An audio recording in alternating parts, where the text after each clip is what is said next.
Ce n'est pas pour te blesser, mais je dois te poser une question. Es-tu un enfant né dans le mariage ou hors mariage? Cela détermine beaucoup de choses.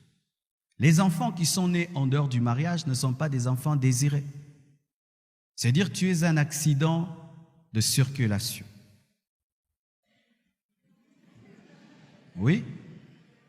Tu n'es pas un projet. Tu n'es pas un projet. Et comme tu n'es pas un projet, lorsque ta mère était enceinte, elle n'était pas heureuse. Une femme dans le mariage, quand elle est enceinte, elle est heureuse. Mais d'autres aussi ne sont pas heureuses quand il y a trop d'enfants. Oui.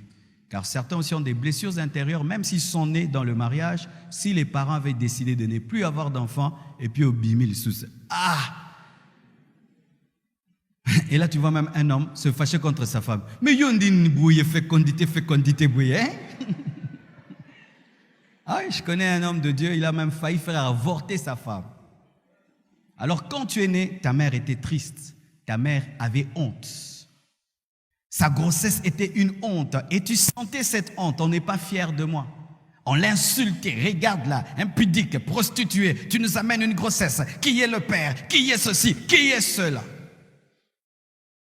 Et d'autres même ont tenté d'avorter. Et ça a raté. Mais tu sais qu'on t'avait envoyé des produits chimiques. Il y avait même un bistouri qui a cherché. Car les enfants, à certain âge, on a démontré que quand on veut faire une curettage, l'enfant vraiment évite les pinces. Mais toi, malgré tout, au ski va, et puis ton au bout, on est cinq.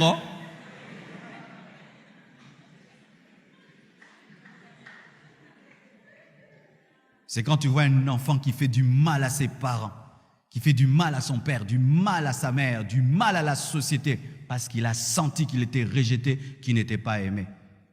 Certains, vous n'y croyez pas. Jacob et Ésaü s'est battu où? Dans le ventre de la mère. Quand ils sont nés, ils ont continué à se battre. Il a commencé à se battre dans le ventre de sa mère. Et quand il est sorti, il s'est battu et il a même pris le droit d'aînesse de son frère. Continuons. Alors, mes frères, un homme de Dieu a connu cela. Un jour, il est allé écouter un autre homme de Dieu qui parlait des blessures intérieures. Et quand il a commencé à en parler, il a senti quelque chose de bizarre en lui. Et cela l'a poussé à aller poser des questions à sa mère. Et sa mère lui dira, au fait, ton père n'a jamais voulu que je t'enfante. Il a tout fait, mais j'ai été aimé, mais j'ai gardé, mais il n'a jamais voulu. Qu'est-ce qui est arrivé à ce pasteur? Quand il était enfant, il cassait tout ce que son père aimait, tout, et il ne savait pas pourquoi. C'était dû à une blessure prénatale.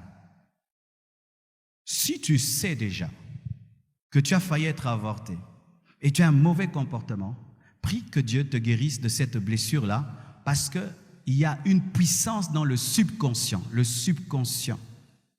Là, nous sommes conscients. Quand nous dormons, nous sommes dans le subconscient.